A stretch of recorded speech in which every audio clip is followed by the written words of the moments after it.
My name is Helen Collins. I'm 29 years old, and I work at the local library in a small town that most people probably haven't heard of. My life is simple, maybe too simple for some, but it's mine. I've always been the quiet type, preferring the company of books to the noisy outside world. The library is my safe place. It's a small old building with creaky floors and shelves that are a bit worn. But to me, it's perfect. Every day, I open the library doors at 8 o'clock a.m., turn on the lights, and breathe in the familiar scent of books. It's a routine that I never get tired of. My parents passed away when I was young, so my grandmother raised me. She was a kind woman who always encouraged me to read and learn. But she's gone now too, and I'm all alone. No siblings, no close relatives, just me and my small world. "Good morning, Helen," Mr. Jenkins, a regular visitor, greets me as he walks in. He's an elderly man who spends his days reading history books. "Good morning, Mr. Jenkins. The new shipment of history books arrived yesterday. I've set them aside for you," I reply with a smile. "Ah, you know me too well, dear," he chuckles, shuffling towards the designated shelf. The day goes on like this, with familiar faces coming and going. I help a group of kids find books for their school project, recommend a romance novel to Mrs. Harrison, and guide Mr. Thompson to the science fiction section. It's a quiet life, but I like it.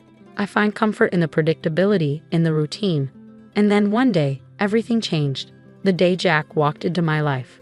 He came in looking for a book, but I could tell he wasn't the regular library type. He seemed out of place with his crisp suit and confident stride. "Can you help me find a book?" he asked, his voice smooth and inviting. "Of course. What are you looking for?" I replied, trying to stay calm. "It's a novel, The Great Gatsby," he said. "I believe it's right this way," I said, leading him to the classics section.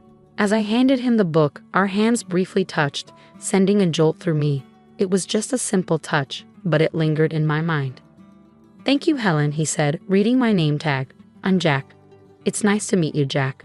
That brief encounter was the start of everything, the beginning of a love I thought would last forever, and the beginning of a journey that would take me from the quiet life I knew into a world of chaos and betrayal. If only I had known then what I know now, maybe things would have turned out differently. But life doesn't come with a warning, and sometimes we have to learn the hard way. After that first meeting, Jack started coming to the library more often. It was strange because he didn't seem like the reading type, but every time he visited, he'd ask for a book recommendation and then spend a few minutes chatting with me. One day, he walked in just as I was struggling with a box of newly arrived books. "Need a hand with that?" he offered, walking over. "That would be great, thanks," I said, relieved. As we placed the books on the shelves, he asked, "So, Helen, what got you into working at a library?" I shrugged. I've always loved books. They're like friends, you know? Plus, it's nice and quiet here. He laughed. "I can see that. It's like a whole different world." With each visit, our conversations grew longer. I found out that Jack worked in his family's real estate business. He was easy to talk to, and for the first time in a long while, I felt like someone was genuinely interested in me. Then one day, he surprised me. "Helen, would you like to have dinner with me tonight?" he asked, a hopeful look in his eyes. I was taken aback. "Like a date?" "Yes, like a date," he smiled. I hesitated. This was new territory for me, but there was something about him that made me want to say yes. "Okay, sure. I'd like that," I replied, trying to keep my voice steady. We went to a small restaurant in town. It wasn't fancy, but it was cozy. We talked about everything and nothing, and for a few hours, I forgot about my usually solitary life. As we walked home, Jack said, "I had a really great time tonight, Helen. You're very different from the people I usually meet."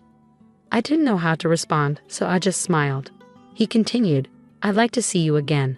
Would that be okay?" I nodded. "Yes, I'd like that." From then on, we started seeing each other more regularly. He'd take me out to dinner, or we'd go for walks. It was nice. For once, I felt like I was part of something more, part of a world that wasn't just about books and quietness. It wasn't long before I fell for him hard. He was charming, attentive, and he made me feel special. And when he proposed, I didn't hesitate. I said yes.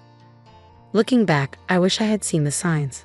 I wish I had known that his charm was just a mask, hiding something much less pleasant. But love has a way of blinding you. of making you ignore the warning signs, and I was very much in love, or at least I thought I was. After I got engaged, things started to change. It began with Jack's parents, who didn't approve of me from the start. They thought I wasn't good enough for their son because I didn't come from money. The first time I met them, it was clear they didn't like me. We were at their house for dinner, and I was nervous. Their home was big and fancy, nothing like what I was used to. "Helen, this is my mother, Margaret, and my father, Richard," Jack introduced. "Nice to meet you," I said, trying to smile. Margaret looked me up and down. So you're the girl who works at the library?" "Yes, I am," I replied, feeling smaller by the second. Richard chimed in, "Jack, couldn't you find someone more suitable?" I wanted to crawl into a hole. The dinner was long and uncomfortable. They made it clear they thought I wasn't good enough for their son. But Jack stood up for me, which made me love him even more. Before our wedding, they insisted on a prenuptial agreement. They said it was just a formality. I didn't have much to lose, so I agreed without making a fuss. After we got married, I moved into Jack's house, which was actually his parents' house. They had given it to him as a wedding gift, but they acted like it was still theirs. His parents came over all the time, unannounced. They'd walk in and start ordering me around. "Helen, make us some coffee," Margaret would demand as soon as she walked in, and I would, without saying anything. I didn't want to cause trouble. One day, Margaret pointed at the TV and said, "Remember, Helen, in case of divorce, you can't claim this." It was like that with everything. They constantly reminded me that nothing in the house was mine. Jack started changing too. He wasn't the man I fell in love with. He began joining in on the jokes his parents made about me. One evening, I was trying to decide what to wear for a family event. I asked Jack for his opinion. "This one makes you look less drab," he said, laughing. I was hurt. It was like he became a different person around his parents. He didn't stand up for me anymore. Instead, he laughed along with them. Living in that house was exhausting.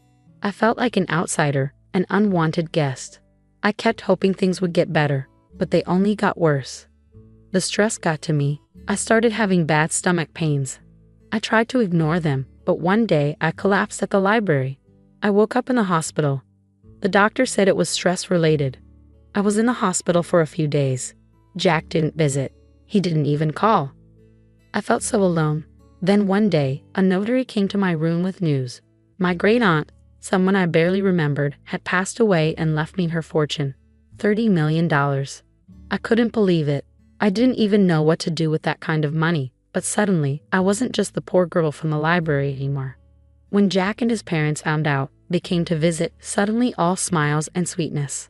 "Darling, we're so happy for you," Margaret said, her voice dripping with fake concern. "Yes, we're family. We should support each other," Richard added. I didn't buy it. The change in their behavior was too sudden. After they left, I overheard them talking outside my room. They didn't know I was listening. "She's such a fool. Can you believe our luck?" Jack laughed. "We need to make sure she doesn't leave you. Maybe you should have a child with her. That will tie her down," Margaret suggested.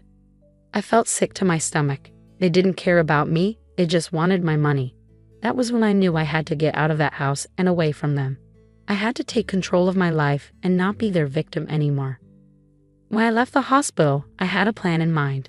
As I got home, Jack and his parents were waiting for me, still all smiles and acting like the caring family they never were. "Oh, Helen, we were so worried about you," Margaret exclaimed. I nodded but didn't say much. I needed to act normal and not tick them off. Jack came closer, a little too eagerly. "So when do you get the inheritance?" he asked. I looked at Jack, the man I thought I loved, and realized I didn't even recognize him anymore. "Soon," I said, "but it's not something you need to worry about." His smile faltered a bit. "But we're married, Helen. What's yours is mine, right?" I forced a smile. "Of course, darling." That night, I couldn't sleep.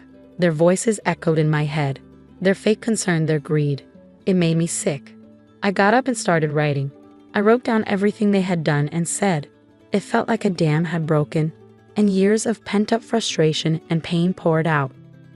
The next morning, I met with a lawyer. I explained everything and showed him the prenuptial agreement. He was shocked but said the agreement would protect me. "You're doing the right thing," he assured me. When I got back home, I found Jack and his parents in the living room. They looked up as I walked in. "There she is, our brave girl," Richard said with a smile that didn't reach his eyes. I sat down, clutching my purse. "I have something to say," I began. They all looked at me curious. "I'm filing for divorce," I said, my voice steady. The room went silent. Then Margaret erupted. "What? You ungrateful little..." Jack was on his feet. "Helen, you can't be serious. We love you." "Do you, Jack?" "Because I don't feel loved. I feel used." Margaret was fuming. "We'll sue you. We'll take half of your inheritance." I reached into my purse and pulled out a copy of the prenuptial agreement. "Actually, you can't. This says neither of us can claim the other's property in case of divorce." They were speechless. For the first time, I felt in control. I stood up and said, "I'm leaving. I don't want any of you to contact me." I walked out of the house, their shouts and insults following me. It was the hardest thing I had ever done. But as I drove away, I felt a weight lift off my shoulders. I was free from their disdain and manipulation. For the first time in a long time, I could breathe. I didn't know what the future held, but it had to be better than the past. I rented a small apartment in the city. It wasn't fancy, but it was mine. For the first time in years, I felt a sense of peace. I was still dealing with the divorce, but I felt like I could handle it. One day, I got a call from the lawyer. "Helen, there's something you should know about your great-aunt's will." I was puzzled. "What about it?"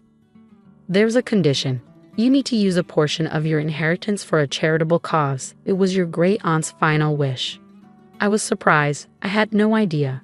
The lawyer continued, "She was quite the philanthropist. She wanted to pass that on to you." I hung up the phone, deep in thought. My great-aunt had given me a chance to do something good. It felt like a sign, a push in a new direction.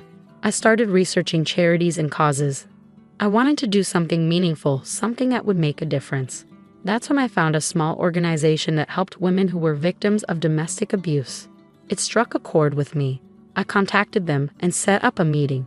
The woman I met, Linda, was passionate and dedicated. "We provide shelter, legal aid, and counseling to women who have nowhere else to go," Linda explained. I listened, moved by the stories she shared. "I want to help," I said, feeling a sense of purpose I hadn't felt in years. With Linda's guidance, I used part of the inheritance to fund a new shelter. It was an incredible feeling, knowing I was helping other women find a way out, just like I had. A few weeks later, Linda invited me to the shelter's opening. It was a small event, but the atmosphere was filled with hope and gratitude as people mingled. I noticed a familiar face in the crowd, Sarah, an old colleague from the library. "Helen, is that you?" she asked, surprised. "Sarah, it's been so long," I said, hugging her. "What are you doing here?" she asked. I told her about the shelter and my involvement. Her eyes widened in amazement. "That's incredible, Helen. I had no idea." "It's a new chapter for me," I said, smiling. We spent the evening catching up. It felt great to reconnect with an old friend, like pieces of my life were slowly falling back into place. As the event wrapped up, Linda came over. "Helen, I can't thank you enough. This shelter will change lives," she said. I looked around at the faces of the women who now had a safe place to go. "It's the least I could do," I said, feeling a warmth in my heart that I hadn't felt in a long time. The days blended together, each filled with rewarding work at the shelter. I was finding a new sense of purpose, something that was truly mine. Then, out of the blue, my phone rang. It was a number I hadn't seen in a while. Jack. My heart raced with a mix of emotions and curiosity. "Hello, Jack," I answered, trying to keep my voice calm. "Helen, I need to talk to you. Can we meet? It's urgent." His voice sounded desperate. Reluctantly, I agreed to meet him at a public coffee shop, hoping that being in a familiar place would give me strength. Sitting across from Jack, he looked different, defeated, almost pitiful. His eyes were pleading. "Helen, I made a huge mistake. I want you back. I've realized how much you mean to me," he blurted out. I looked at him, feeling nothing but contempt. "Why now, Jack?" He sighed. "My parents, they controlled everything. They were the reason our marriage failed. I was weak, but I'm different now." I felt a surge of anger. "You blame your parents? You stood by while they treated me like dirt. You laughed along with them." Jack reached for my hand, but I pulled away. "Please, Helen. I know I was wrong. I've changed." I stared at him, seeing the man he had become. I once loved Jack, but now I felt nothing for him. Whether he had changed or not, it was too late. I said, I feel nothing for you, Jack, nothing but contempt. His face fell, and for a moment I saw a glimpse of the man I had married, but it was fleeting. I'm sorry, Jack. I've moved on. I have a life now, a purpose. There's no place for you in it, I said firmly. He nodded slowly, a look of resignation on his face. I understand. I just had to try. Leaving the coffee shop, I felt a weight lift off my shoulders. It was over, truly over. The next day, the shelter had an event. A local artist had donated a sculpture to be unveiled in the garden. As I stood there, surrounded by people who supported and believed in me, I felt a sense of belonging. Sarah, my old colleague from the library, stood beside me. You've done something amazing here, Helen, she said, smiling. The artist pulled the cover off the sculpture, revealing a figure of a woman reaching up to the sky. It symbolized hope, strength, and new beginnings. Applause filled the air, and for a moment, everything felt right in the world. Linda, the woman who had helped me so much, came over. Helen, this is just the beginning. There's so much more we can do. I looked around at the hopeful faces and knew she was right. This was my new beginning, and I was ready to embrace it fully. My new life was busy and fulfilling. Every day at the shelter brought new challenges and rewards. My confidence grew, and for the first time in years, I felt in control of my destiny. I even started taking self-defense classes, something I would have never imagined doing before. One day, as I was leaving the shelter, I saw a car parked outside. It was my mother-in-law, Margaret, who stepped out. As soon as she saw me, she said, Helen, we need to talk, her voice softer than I had ever heard. I have nothing to say to you, Margaret, I replied, my voice steady. Please just hear me out. I've realized how wrong we were, she pleaded. I stopped and looked at her. She seemed genuine, but I couldn't forget the past. What do you want, Margaret? I want to apologize. I treated you terribly. I've lost my son because of it, and I don't want to lose you too. You were like the daughter I never had, she said, her eyes glistening with tears. I felt a pang of sympathy, perhaps, but I pushed it away. Margaret, you made my life a living hell. An apology won't change that. I've moved on, and I suggest you do the same. I said firmly, it's too late for that. Goodbye, Margaret. She reached out to me, but I stepped back. Please, Helen. I know I can't undo the past, but I want to make things right, she pleaded. I shook my head. Goodbye, Margaret. As I walked away, I felt her gaze on my back, but didn't look back. I had learned to stand up for myself, and there was no going back. The next day, I received a letter from Jack's lawyer. He was contesting the divorce settlement. I wasn't surprised, but I was ready. I met with my lawyer, a sharp woman named Rachel. He's got no leg to stand on, Helen. The prenuptial agreement is clear. He's just trying to intimidate you, she said confidently. I nodded. I'm not afraid of him anymore. Let's fight this. When the court date arrived, I walked in with my head held high. Jack was there with his lawyer, and for a moment, our eyes met. There was a flash of the old Jack, the one I had loved, but it vanished quickly. The judge listened to both sides and then made her decision. The prenuptial agreement stood, and Jack's claims were dismissed. I felt a surge of relief and triumph. After the court session, Jack approached me. Helen, I'm sorry. I was wrong, he said, his voice low.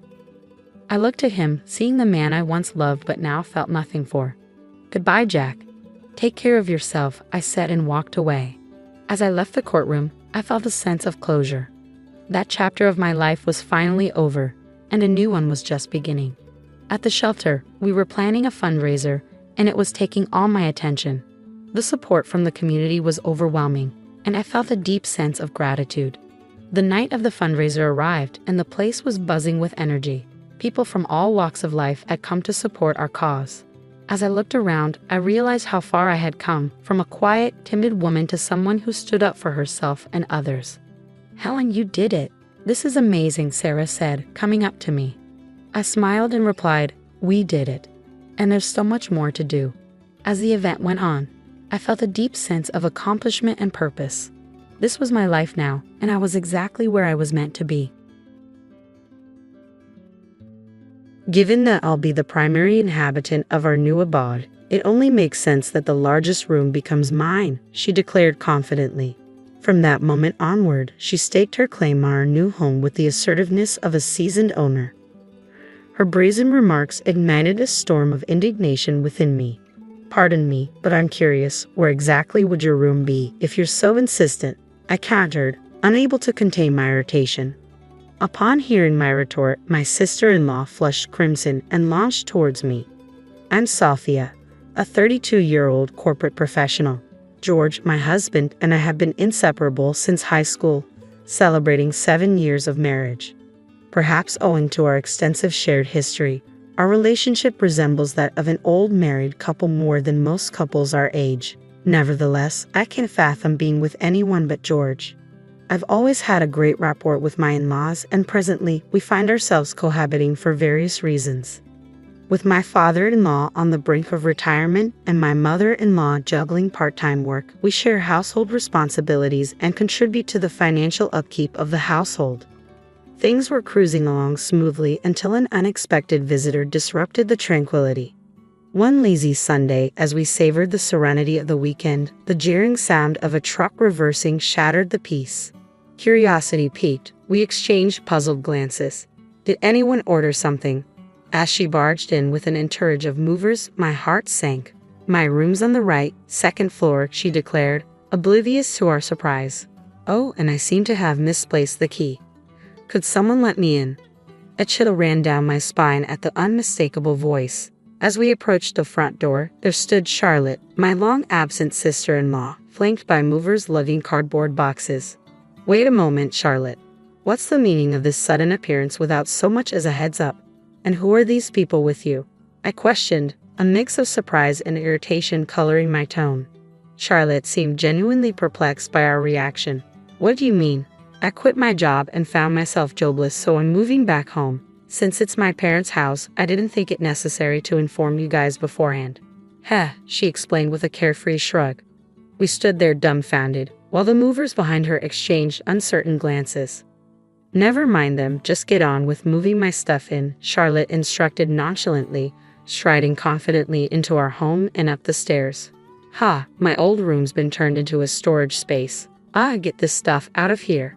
Her sharp voice echoed from the second floor, leaving us bewildered. "What do we do now?" I turned to my husband and in-laws, their expressions mirroring my own frustration. "Let's hear her out first, and then figure out a plan to get her to leave. Given her stubborn nature, she won't budge if we simply ask her to," my father-in-law suggested wearily, his demeanor suddenly aged. Reluctantly, we piled Charlotte's belongings in the hallway, buying time as we deliberated our next steps. Charlotte's petulant expression was all too familiar, her sulking demeanor grating on my nerves. "Oh, and why are George and his wife here? Are you guys crashing with mom and dad because you're broke or something?" she jabbed, her words a sharp reminder of her tactlessness. Charlotte's derisive snort dredged up a flood of unpleasant memories. She was 2 years my junior, yet my disdain for her stretched back to her high school days. Our shared alma mater was the source of our initial acquaintance. I vividly recalled Charlotte's audacious approach during our student years. "You're George's girlfriend, right? Well, since I'm your sister-in-law, why not lend me some money?" she had brazenly demanded. From that very first encounter, she had shown a blatant disregard for boundaries, addressing me disrespectfully despite my seniority. Her audacity didn't stop at her presumptuous request. She even had the nerve to casually ask her own older brother for money. My response was immediate and firm. Absolutely not.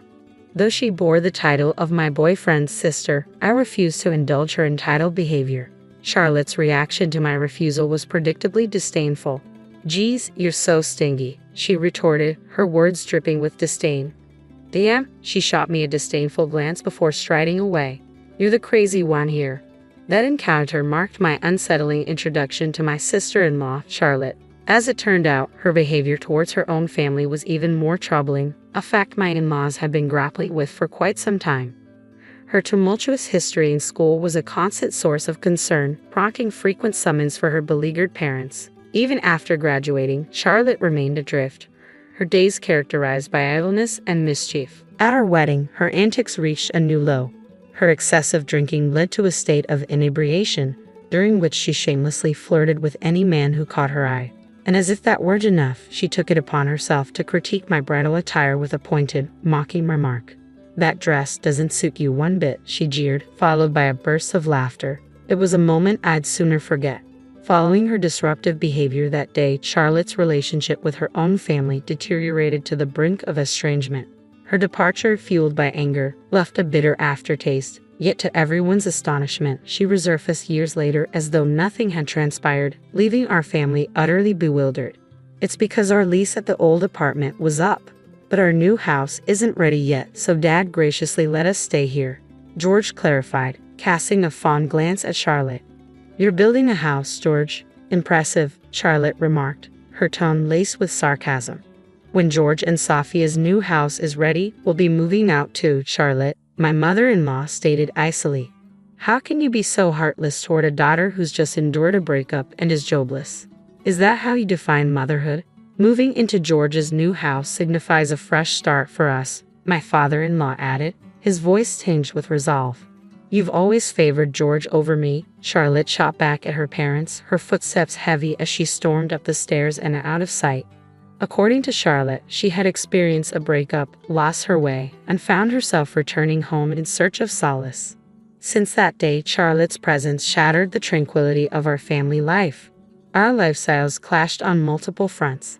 Her late-night, boisterous phone conversations with friends often sparked heated arguments between her and George.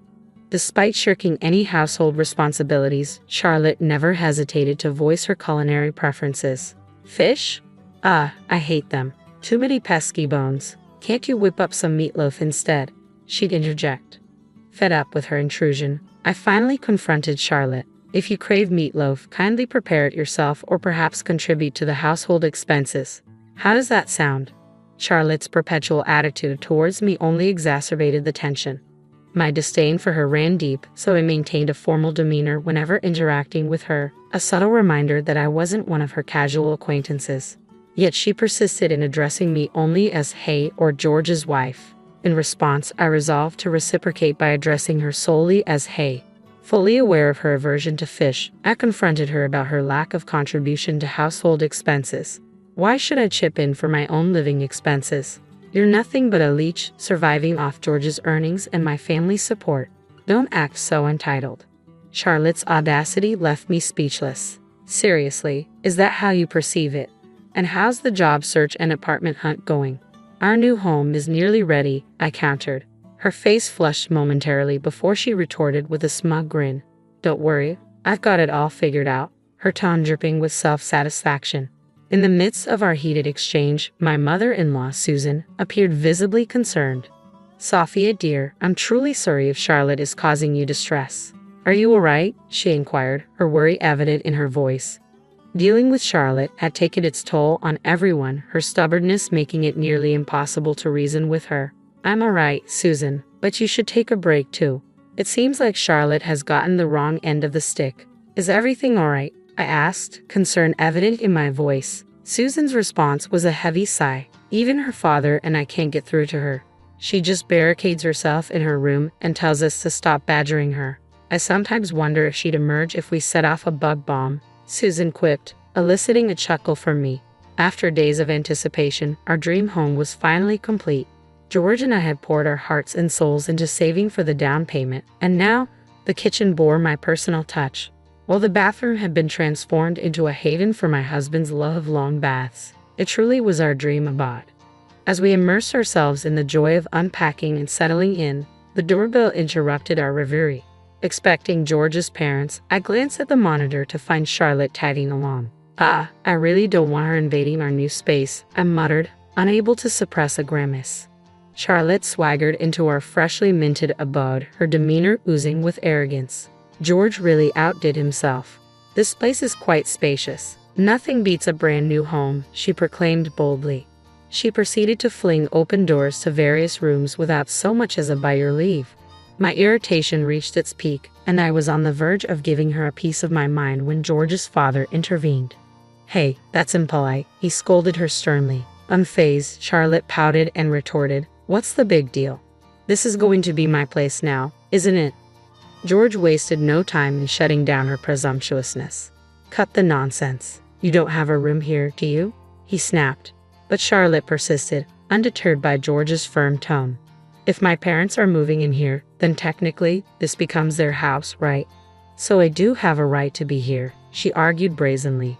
We stood there, dumbfounded by her audacity. It became painfully clear that Charlotte had been eyeing our home as her own from the very beginning. Furthermore, she boldly asserted, since I'll be the one spending the most time at home, the largest room here belongs to me. Charlotte's audacious declaration triggered something within me. Your room? I echoed incredulously. Let's see, shall we? With a calm demeanor, I gestured towards the storage shed outside, typically reserved for garden tools. Even if I were to go out of my way, the only space I could possibly arrange for you would be that old shed. And naturally, you'd still be expected to pay rent. Frankly, I'd rather not have you in our new home at all. Could you please leave? Charlotte's face flushed crimson upon hearing my words. Are you serious? She exclaimed, making a move toward me. Fortunately, my husband George intervened swiftly. That's enough, Charlotte, he interjected firmly. Stop causing unnecessary trouble. In stark contrast to his sister's tumultuous nature, George remained composed and level-headed. The only one he'd ever raise his voice against is this woman, Charlotte, who never seems to have any respect for her older brother, George retorted firmly. As our father-in-law's authoritative voice boomed down, even Charlotte fell silent. Charlotte, cut the theatrics and listen up. We're not moving in here, and you need to come to terms with the fact that our old home is gone, George asserted. I couldn't help but stifle a chuckle as I glanced at Charlotte, whose expression resembled that of a startled deer caught in headlights. From the outset, Charlotte seemed to assume that George and I, along with her parents, would continue living together in our new abode. However, that wasn't the case. We had been informed some time ago that our parents were planning to sell the family home and relocate to the countryside. The reason was plain and simple. We're just tired of dealing with Charlotte's antics all the time. We want to enjoy our retirement in peace, our mother-in-law had expressed her frustration. Charlotte had stormed out of their old home, declaring, I never want to set foot in this house again. I don't consider you guys as parents to me. Just disappear already. Living with Charlotte had taken a heavy toll on my in-laws. Her volatile temperament had led to numerous conflicts, some of which even resulted in legal disputes. Despite her reckless behavior, Charlotte remained unrepentant, leaving her parents to foot the bill for settlements. To cover these expenses, our mother-in-law had taken up part-time work, the financial burden imposed by Charlotte weighing heavily on the family. George and I had done our best to support them, striving to maintain some semblance of peace in our lives amidst the chaos. However, Charlotte, seemingly oblivious to the havoc she had wreaked, showed no gratitude towards her parents. Instead, she only sought their assistance when it suited her own needs. My frustration with her behavior had reached its breaking point. Then I'll just move into your new house with you guys, or I'll end up on the streets, Charlotte finally admitted, a hint of panic evident in her voice as she confronted the truth. Enough, Charlotte. The answer is a resounding no. We've tried to reason with you countless times, but you've refused to listen. Did you honestly believe we overlook everything simply because we're your parents? We're not immune to hurt, Charlotte. We have emotions too. And let's not forget your own words. You guys are no parents of mine. Just disappear already. Our mother-in-law's tone was icy as she addressed Charlotte, whose expression betrayed a mix of shock and realization. Observing Charlotte's crumbling facade, George and I exchanged a knowing glance. Dad, Charlotte's return wasn't prompted by heartbreak or job loss. Sophia and I are fully aware of the truth, George asserted, causing Charlotte to visibly pale. In reality, Charlotte was involved with a married colleague, he continued. She knew about his marital status but chose to continue the affair nonetheless. And when his wife discovered the truth, the affair imploded. Both Charlotte and her lover lost their jobs due to the scandal. They're divorced now, and coincidentally, your lover's wife, who happens to be my friend, crossed paths with me recently. Seeing her after such a long time, I was taken aback by how much weight she had lost. Enjoy your role as a homewrecker. I couldn't help but lash out. You know there's a special place in hell for people like you. Tears threatened to spill as I grappled with the weight of the situation. My husband and I had discussed it, but we hadn't broached the topic with my in-laws yet. We were afraid of upsetting them. No, it's not like that. I fell in love with him, and I couldn't help it. Charlotte defended herself with the same tired excuses that cheaters often use, her gaze chillingly indifferent. Glancing at my in-laws, I could see the fury in their eyes. Without a word, they swiftly escorted Charlotte back to their home. Later, my in-laws informed me that my sister-in-law had resorted to doing household chores in a desperate attempt to gain their approval for moving into their new home. However, their sentiments remained unchanged. "Pack your things and leave," my father-in-law repeated like a broken record. "Why?" "I've been working hard around the house. I've been doing laundry and vacuuming. What more do you want?" Charlotte finally erupted. "There's nothing special about what you're doing. It's basic self-care. Did you expect to be praised for that?" "You're an adult," my mother-in-law retorted sharply. My sister-in-law blushed, adding a layer of embarrassment to her already wounded pride. "I already made my will. All inheritance will go to George. There isn't much left because of you. You've been written out of the will. It's likely to be approved by the court," my father-in-law declared, leaving my sister-in-law visibly stunned. As my in-law's moving day approached, coinciding with my father-in-law's retirement, my sister-in-law had drastically downsized her possessions to just one suitcase. According to my mother-in-law, she had sold off most of her belongings for cash. As we bid farewell to my in-laws and turned to head back to her car, my sister-in-law inexplicably followed us. "What's the matter?" I asked, puzzled by her presence. "I have nowhere else to go," she admitted, her voice breaking. "Please, I want to live in your house too. I'll take the small room." But more than her plea, it was the term "sis" that sent shivers down my spine. I glanced at George, and it was clear he shared my sentiments. "Hell no. Live with us. Not in your wildest dreams," he retorted bluntly as we made our way to the car and drove off without a second thought. A few days later, while enjoying the quiet day at home, the doorbell interrupted our peace. Seeing the figure on the other side, we both let out a resigned sigh.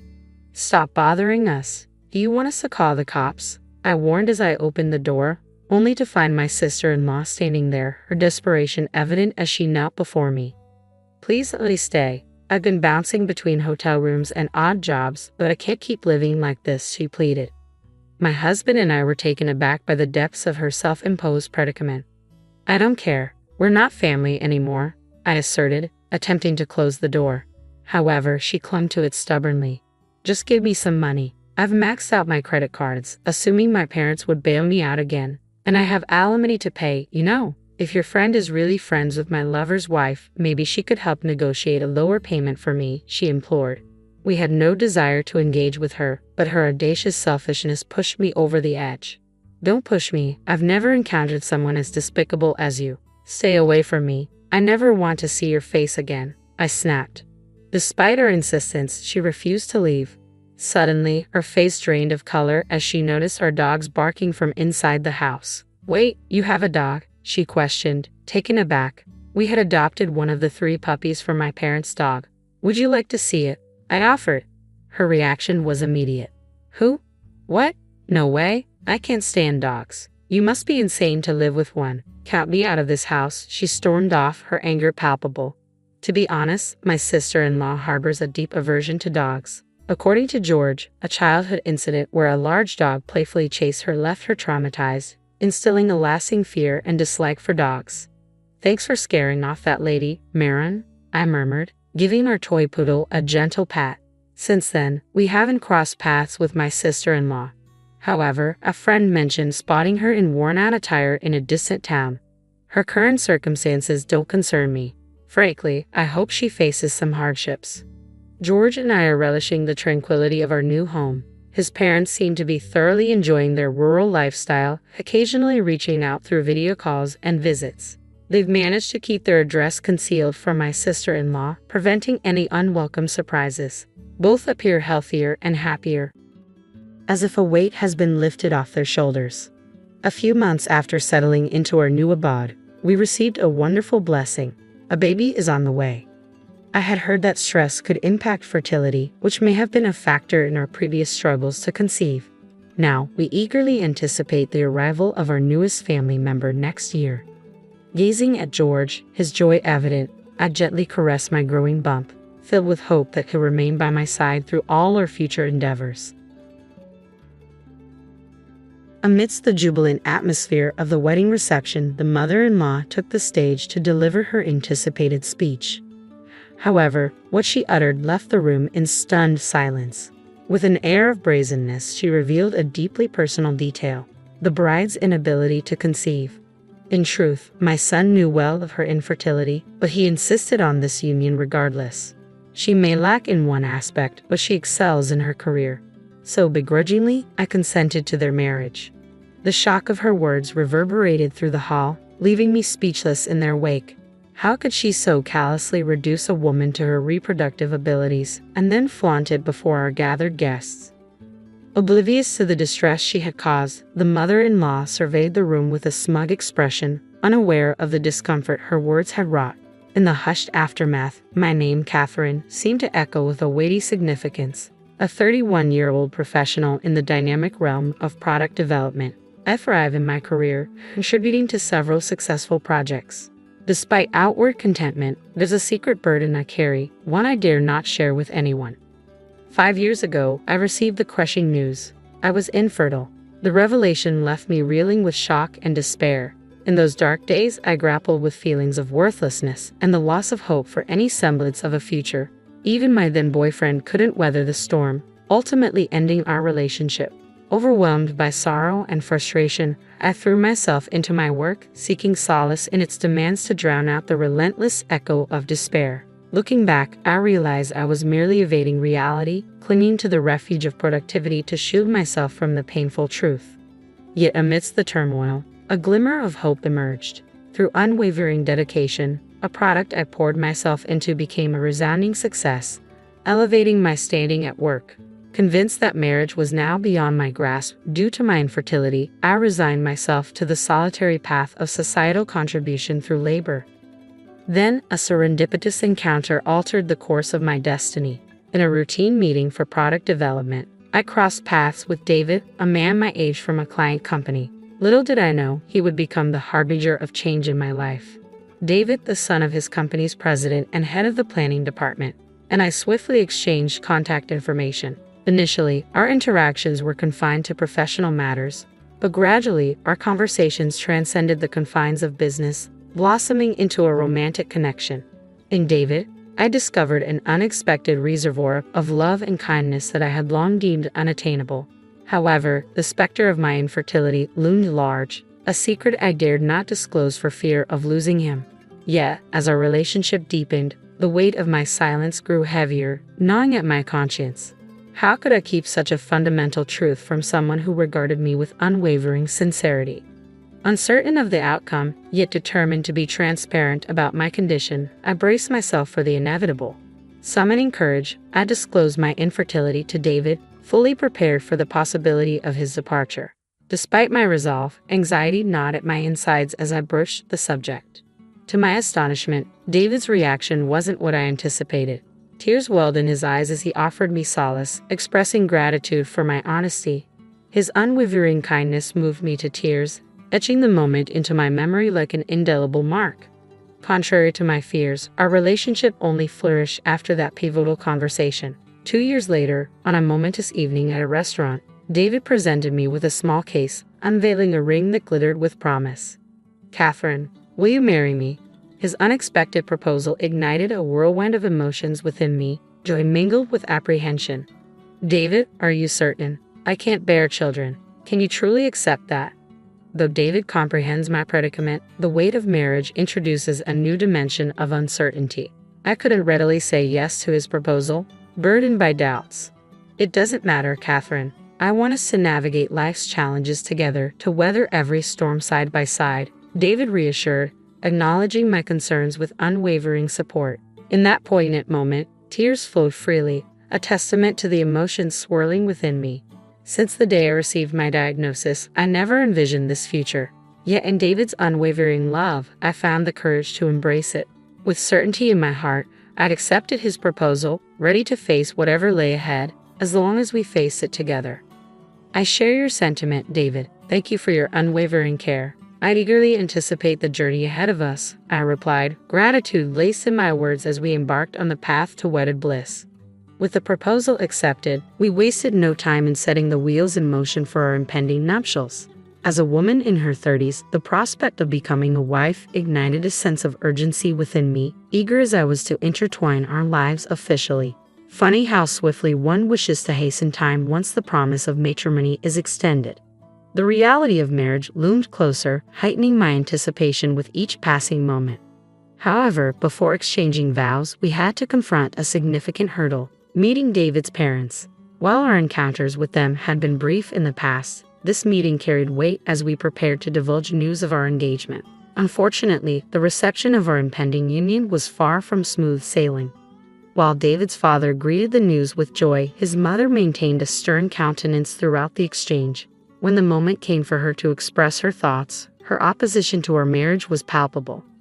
"Catherine, I cannot condone your marriage to David," she declared, her disapproval evident in her demeanor.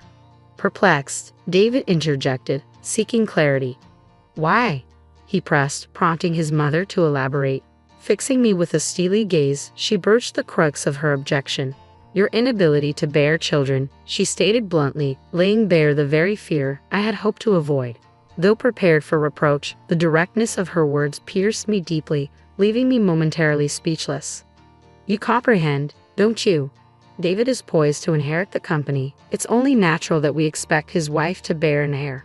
Marrying someone incapable of fulfilling that role is out of the question," she asserted, her tone unwavering in its refusal to accept our union.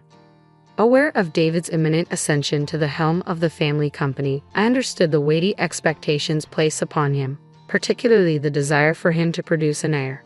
Yet David's proposal to me had been made with full knowledge of these circumstances.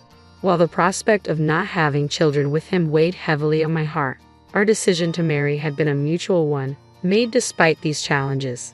Thus, his mother's words struck a painful chord within me, their sharpness magnified by the stark reality they laid bare. "It was me who insisted that it didn't matter," David interjected, his defense of me unwavering. "Please, mother, refrain from laying blame on Catherine. Our choices should not be disregarded in this manner," he implored, coming to my defense when words failed me. Even David's father, visibly perturbed by his wife's harsh words, expressed his discontent. "How could you utter such words?" he admonished her. Despite their protests, his mother remained resolute, her stance unchanged. "I speak the truth," she asserted defiantly before excusing herself from the table, signaling an end to the discussion. Although our conversation yielded no resolution that day, it failed to shake our steadfast commitment to each other. Determined to formalize our commitment despite his mother's resistance, we opted to register our marriage with his father's blessing. Recognizing that waiting for her approval might indefinitely delay our union, we took the decisive step forward. "My mother's objections hold no sway over us," David assured me. "I'm the one who desires this marriage. Let's remain patient. She'll come around eventually." Thus, David and I became husband and wife, yet his mother remained steadfast in her refusal to acknowledge our union. "I'll never accept this. I refuse to attend any ceremony," she declared adamantly, escalating the tension further. In light of her unwavering stance, we postponed the wedding ceremony, clinging to the hope of winning her acceptance before celebrating our love publicly.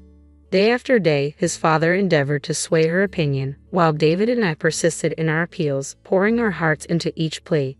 Despite our efforts, her resolve remained unyielding. In a bid to soften her stance, my parents also visited his family numerous times, joining the chorus of voices imploring her to reconsider. Even some of David's relatives weighed in, urging her to embrace our union. Finally, after an onslaught of earnest appeals from all quarters, she relented. At long last, we could proceed with the wedding ceremony, our hearts brimming with gratitude for the collective efforts that led to this moment of acceptance. Despite lingering discontent, David and I pressed on with our wedding preparations and finally settled on a date, marking it a year from the day we officially registered our marriage, effectively our inaugural wedding anniversary. As the long-awaited day approached, a palpable sense of relief washed over us, culminating in the arrival of our wedding day itself. Filled with an overwhelming mix of emotions, I stood on the brink of tears, elated at the prospect of finally donning the wedding dress I had nearly abandoned. It felt surreal, like the culmination of a cherished dream. The ceremony unfolded seamlessly within the sacred confines of the church, setting the stage for a joyous reception. Surrounded by the warm embrace of well-wishers, I found myself enveloped in a cocoon of happiness. It was all thanks to David, whose unwavering support had guided me through moments of doubt and self-doubt, reminding me of my worthiness of love and marriage. Watching David, resplendent in his finery, exuding an aura of strength and reliability, filled my heart with an indescribable sense of contentment. Yet, as the festivities progressed and we prepared for a brief interlude, I caught sight of his mother ascending the stage, evidently seeking permission to address the gathering. And thus she embarked on her own discourse. "Thank you all for joining us in celebrating my son's wedding today," began the mother-in-law, her words slicing through the air like a chilling wind. "The truth is, the bride is unable to conceive, and I've harbored reservations about their union from the start." Her words struck me like a thunderbolt, freezing me in place as I contemplated the audacity of her disclosure on this joyous occasion. The once lively atmosphere in the venue dissolved into a stifling silence. "However," she continued, undeterred, "my son was adamant, and so I reluctantly acquiesced to their marriage." In the midst of the hushed hall, her voice resonated with a chilling finality. Despite David's attempts to intervene, his mother clung to the microphone, forging ahead with her tirade. "You see, I may never have the joy of holding a grandchild in my arms. Can you fathom such a sorrowful predicament? Truly, I fail to comprehend his choice in a partner like this." Stunned by her relentless onslaught of cruelty, I struggled to find my voice as David grappled with his own emotions beside me. Then, with a callous laugh, she delivered the final blow. "Yes, as you can plainly see, my daughter-in-law is barren, but she's successful in her career, so I reluctantly consented to their union. Ha ha ha." Her laughter reverberated through the hall, a bitter echo of her disdain. As her gaze bore into me, she delivered one last venomous barb. "You ought to be grateful. This day owes its existence to me." With a smug satisfaction evident on her face, the mother-in-law resumed her seat. Her disgraceful speech concluded. Had there ever been a more offensive display? Stunned into silence, I scarcely registered the murmurs swirling around me. Urged by David and the venue staff, I was guided out of the hall, my mind a whirlwind of confusion and indignation. Once inside the dressing room, the floodgates of suppressed emotions burst open. Anger, sorrow, a profound sense of disappointment at the desecration of our long-awaited ceremony. Each emotion crashed over me in relentless waves, threatening to engulf me entirely. I never want to lay eyes on that woman again. I refuse to share a space with someone so callous, I declared, my voice trembling with raw emotion as I shed the wedding attire, opting instead for the comfort of my own clothes. "This is enough. I'm going home," I announced to David, my resolve unyielding as I stormed out of the dressing room, my footsteps echoing with determination. "Catherine, please, just wait." David's pleas fell on deaf ears as I hastily hailed a waiting taxi at the venue's entrance. "Take me home," I instructed the driver, my voice laced with a fervent urgency. Humiliated and incensed by my mother-in-law's public humiliation, all I desired was to escape from the scene of the ordeal as swiftly as possible. Our new home, just a brief 5-minute drive from the wedding venue, provided a sanctuary amidst the storm of emotions that engulfed me. Stepping across the threshold, the floodgates I had desperately held shut burst open, tears streaming down my cheeks unchecked. Never had I imagined I would endure such cruelty on what should have been the happiest day of my life. The joy of yesterday had swiftly transformed into the bitterest despair, leaving me reeling in disbelief. It wasn't a choice to bear my infertility, let alone to have it laid bare before a crowd of onlookers, especially on such a sacred occasion. As I struggled to compose myself, David entered. "Catherine, I'm truly sorry. Please forgive me. I never anticipated my mother's hurtful words. I'm sorry I couldn't shield you from her cruelty." David's voice was laden with remorse as he bowed deeply before me, seeking my forgiveness. He explained that as the groom, he felt powerless to confront his mother's deplorable behavior. Aware of David's inherent decency, I harbored no ill will toward him. It was his mother who bore the blame for this affront, not him. "Please, Catherine, let's return to the wedding. I've asked my father to keep my mother away from the venue. They're occupied with the guests during the dress change, and we still have time to salvage the reception." I refused to let this day end in ruin, David implored, his earnest plea reaching me through the haze of my turmoil. I nodded in acquiescence, choosing to place my trust in David's assurances. I couldn't bear to inflict further pain upon him, my staunch supporter and understanding companion. Moreover, the thought of tarnishing the reception we had meticulously planned together weighed heavily on my conscience. Offering David my apology for hastily retreating, we embarked on the journey back to the venue. In the taxi, our hands intertwined, a silent vow passing between us to weather this storm and see our wedding reception through to its rightful conclusion. Upon our return to the family waiting room, we found my mother-in-law surrounded by relatives, her exhaustion palpable as she bore the weight of their collective reproach. Catching sight of my presence, she approached me with an air of contrition. "Oh, Catherine, I'm terribly sorry. Can we simply pretend that dreadful incident never occurred?" Her voice took on a pleading tone, her head bowed slightly in a gesture of supplication. It was a stark departure from the smug countenance she had worn at the reception. "Why? How can you even suggest such a thing after the humiliation you inflicted in front of everyone? How can you expect us to simply forget?" My anger flared in me with her audacity, her attempt at reconciliation ringing hollow in my ears.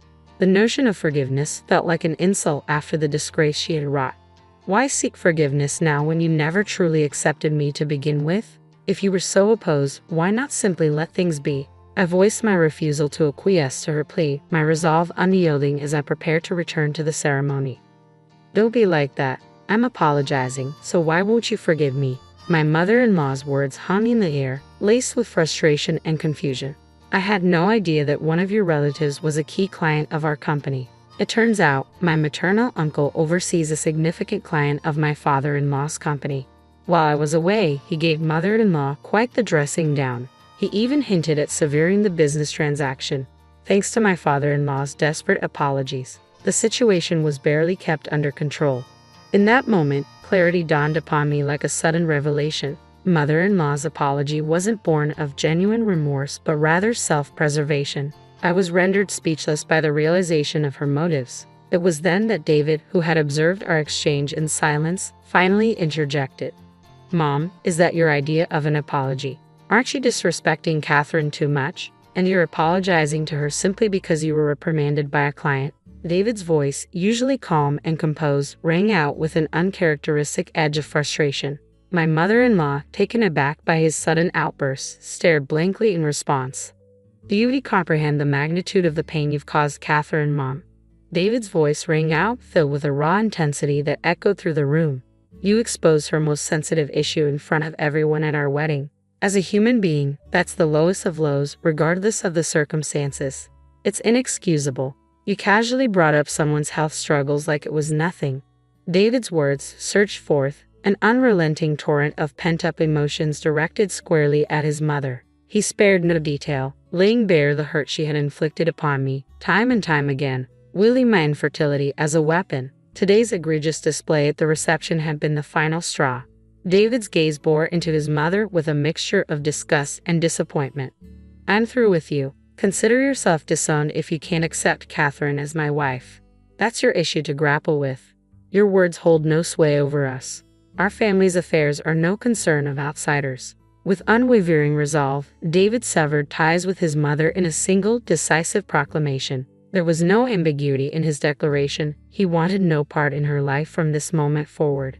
As far as he was concerned, she was no longer his mother. "David, please, don't say such things. I want to celebrate with you. Let's not dwell on anger, all right? I won't utter another word. Let's try to salvage the mood and enjoy the rest of the wedding together, shall we?" His mother's complexion paled at David's words, her attempts to gauge his reaction met with futility. Despite her frantic efforts to placate him, it was evident that nothing she could say would sway David's resolve.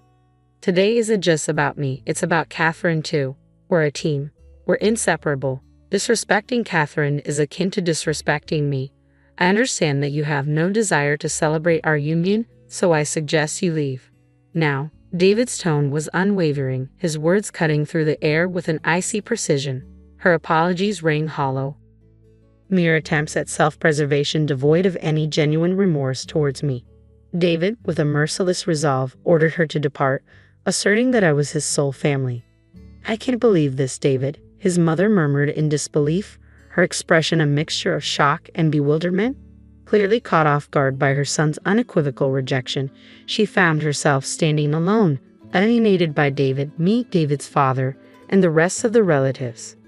With no allies left and facing the harsh reality of her situation, she reluctantly conceded defeat, her only recourse being to retreat from the scene. Once she had departed, I swiftly changed into a fresh dress, taking David's hand as we made our way back to the venue, united in our resolve. Though they remained unaware of the turmoil that had transpired, the guests greeted our return with a warm round of applause. It was evident that they had sensed the gravity of the situation and graciously awaited our return. I was deeply moved by their understanding and grateful for the comforting embrace of their warm reception. With my mother-in-law absent, the wedding reception flowed seamlessly. As David and I prepared to deliver our closing remarks, we took a moment to extend a heartfelt apology for the disruption caused earlier. With that, we successfully wrapped up the festivities without further interruption. True to David's resolve, we made the decision to cut all ties with my mother-in-law. David changed his contact details, ensuring no further communication could reach us. He even suggested we relocate, despite our recent settlement into our new home. Recognizing David's unwavering determination, I agreed to the move. The relocation expenses were graciously covered by my father-in-law, citing the troubles caused by my mother-in-law. With his support, we swiftly made the transition to our new residence. Once our move was finalized, my father-in-law took decisive action and served my mother-in-law with divorce papers. He too had grown weary of her mistreatment towards me, and the incident at the wedding was the final straw. Although a sincere apology managed to salvage our relationship with our uncle, who also happened to be a business associate, he had reached his limit with my mother-in-law's behavior. Consequently, she was expelled from the family home, left to forge a solitary path forward. Since David and I cut ties with my mother-in-law, we've been left in the dark about her whereabouts and well-being. From what we've heard through whispers and hearsay, it seems her disgraceful behavior at the wedding left her with no familial support. She's said to be enduring a solitary and difficult existence, scraping by in a modest apartment and working multiple part-time jobs from dawn till dusk just to make ends meet. Meanwhile, David and I are relishing in the tranquility of our married life. Though we hadn't been blessed with children, we find solace and contentment in our companionship. We're confident that as long as we continue to cherish and support each other, our bond will only grow stronger with each passing day. With this unwavering belief, we face our future hand in hand, filled with hope and anticipation for the life we're building together.